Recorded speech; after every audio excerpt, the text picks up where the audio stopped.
취업 준비는 할 수 있다라는 마음가짐이 중요하다고 생각합니다. 저는 운이 좋게 취업 준비 기간이 길진 않았지만 회사마다 채용 시점에 따라 취업 준비 기간이 길어질 수 있어 자기 자신을 믿고 포기하지 않도록 마음가짐을 단단히 해야 합니다.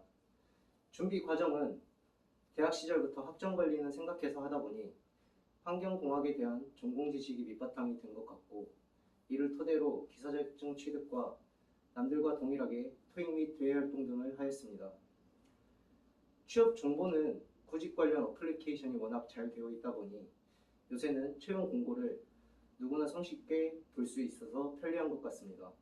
더불어 정보화 사회에서 면접 및 취업 준비를 자신의 학교 내에서 국한되지 않고 지역 내 타 학교 환경공학과 학생들과 함께 준비할 수 있는 인적 인프라를 구축하면 정보 공유 시에는 훨씬 도움이 될 것 같습니다. 취업에 필요한 스펙은 회사마다 면접관마다 성향이 다르기에 정해진 건 없다고 생각합니다. 물론 흔히 말하는 학점, 토익, 자격증 등은 많으면 많을수록 높으면 높을수록 좋은 건 당연하겠죠. 사기업 내 환경관리에 필요한 역량은 책임감과 섬세함이라고 생각합니다. 환경관리는 대기, 수질, 폐기물, 유해물질 등 각 분야의 공장 내 환경시설을 관리하고 법규 준수를 위한 목표로 활동하고 있습니다.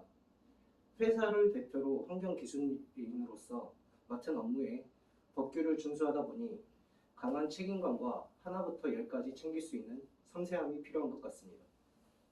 자소서와 면접은 기본적으로 지원하고자 하는 회사의 비전, 경영 철학, 핵심 가치 등 회사가 추구하고자 하는 방향과 목표를 먼저 알아야 합니다. 해당 내용은 회사 채용 사이트에서 알 수 있고, 이를 기반으로 자소서 준비와 면접 준비를 하신다면 반드시 도움이 될 겁니다. 취업 후 만족도는 좋습니다. 기본적으로 출퇴근이 08시에서 17시로 규정되어 있고, 작년부터 선택적 근로시간제로 인해 출퇴근 한두 시간 전후로는 부서장 보고하에 자유롭게 변경할 수 있어 근무의 효율성이 높아졌습니다. 더불어 출퇴근이 자유로워지다 보니 퇴근 후 자기개발의 기회와 시간은 좋아진 것 같습니다. 저는 사기업 취업 준비만을 했습니다.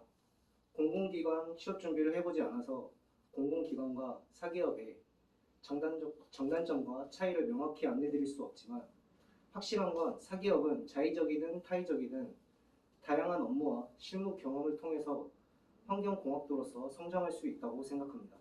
회사에서 대기 업무를 담당하고 있습니다. 대기 업무는 크게 인허가 업무와 대기 집진시설 관리로 나눌 수 있습니다.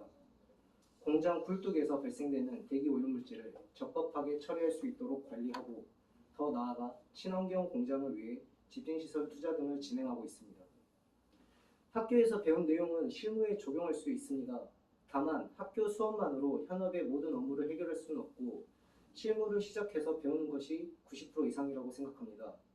전공 지식은 실무로 함에 있어 이론적인 부분이고, 실무와 관련된 사항은 입사하시면 상세하게 알려드리겠습니다. 환경 분야는 사기업, 공공기관 등 다양하게 진출할 수 있고, 앞서 말씀드린 것처럼 항상 자신감을 가지고 하다 보면 언젠간 원하는 회사, 좋은 회사에 입사하실 거라고 믿습니다. 생산 공장 및 연구소의 대기, 수질 방지 시설 관리 및 유해화학물질 관리 등 공장을 운영하기 위한 환경 관리 업무를 합니다. 기존에는 신입사원 연수 때 지역 공장을 선택하였지만 현재는 상시 채용으로 변경되었기 때문에 부족하거나 필요한 업무에 대한 공고를 진행하고 취업 후 공고를 낸 그 자리에 배치가 됩니다. 우수한 인재도 좋지만 실무 능력이 우수한 인재상을 더욱 선호합니다. 실무 능력은 일을 하기 전에는 자세히 알 수 없지만 자격증으로 유추하여 봅니다. 전공 관련 자격증은 당연하고 실무에 사용되는 CAD나 정보 처리 기사 등 실무 관련 자격증이라고 생각합니다. 논리적으로 믿음을 줄 수 있는 모습과 말투가 중요하다고 생각합니다. 답변 결과가 설사 틀렸다고 하더라도 논리적으로 자신의 의견을 피력하는 것이 중요한 것 같습니다.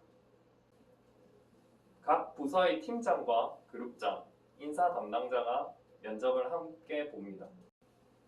생각나는 면접자는 대학교 다닐 때 영어 교사를 오랜 기간 동안 했다고 해서 그럼 우리가 학생이라고 생각하고 한번 가르쳐봐 달라 라고 하니까 지금은 못하겠고 합격하고 한번 해보겠습니다 라고 해서 약간 당황했었던 적이 있었던 게 기억에 남습니다.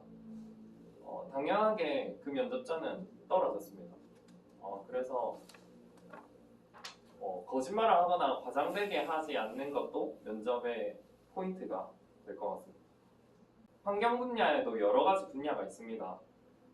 대기, 수질, 유해화물질, 토양, 폐기물 등 한 가지 분야만 좋아한다고 너무 깊게 한 가지 분야에 집중하지 말고 넓은 분야에 두루두루 관심을 두고 공부를 하는 것도 좋다고 생각합니다. 왜냐면 회사에서는 한 분야만 하는 게 아니라 넓고 다양한 분야를 동시에 하기 때문에 연관성을 생각을 해서 다양한 분야를 공부하는 것도 좋습니다.